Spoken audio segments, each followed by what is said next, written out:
starting this first episode of the new season, we're going to jump right into the Uber data breach, where Uber's ex-CSO verdict raises thorny issues of cyber governance and transparency.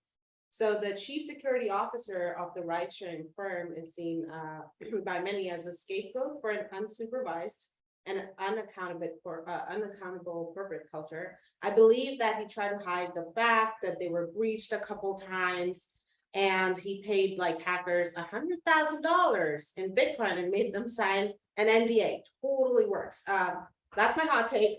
What's yours?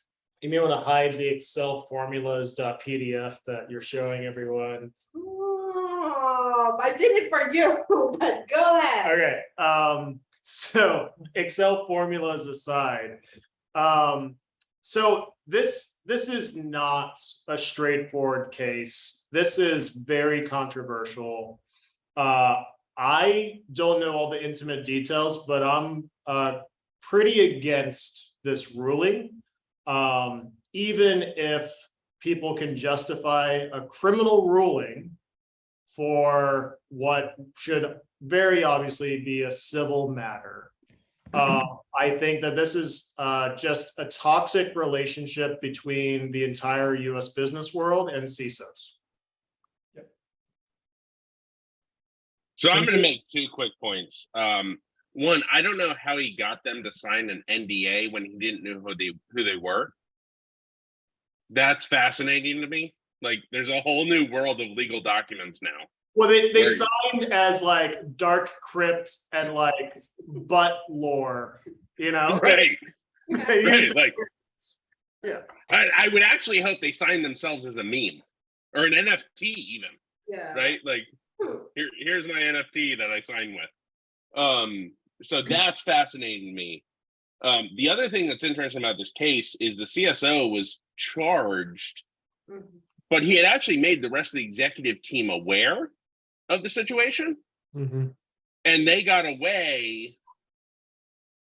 And I guess some of the nuances around, like, it was during an investigation already for prior data breaches, so they thought it was like hiding more information, but he made the rest of the executive team aware, right?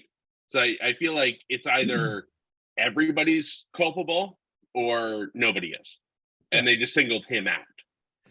And to drill into your second point, the article revealed that they not only, made him the scapegoat, but they basically agreed that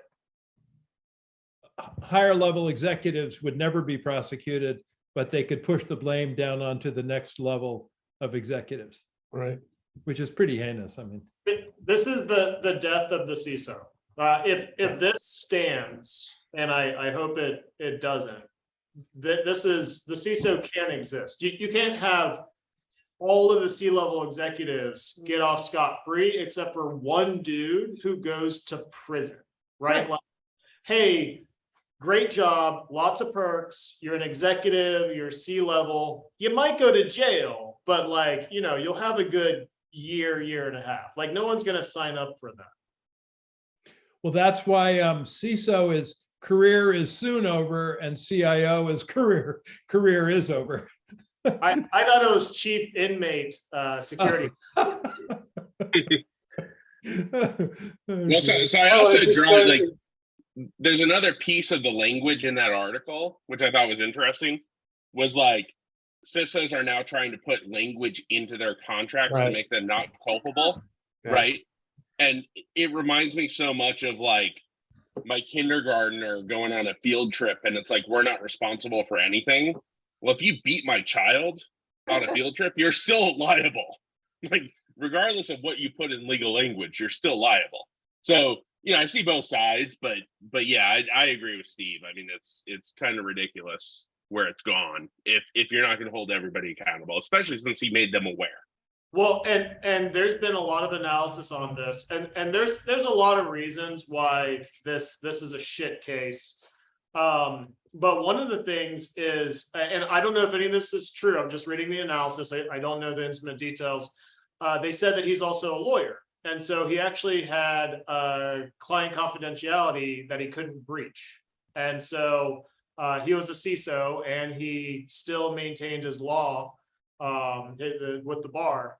And he couldn't disclose certain things. Now, like, who knows if that's true and what he could or could not disclose, but like, it's not simple, right? Like, this is a very technical, intricate case.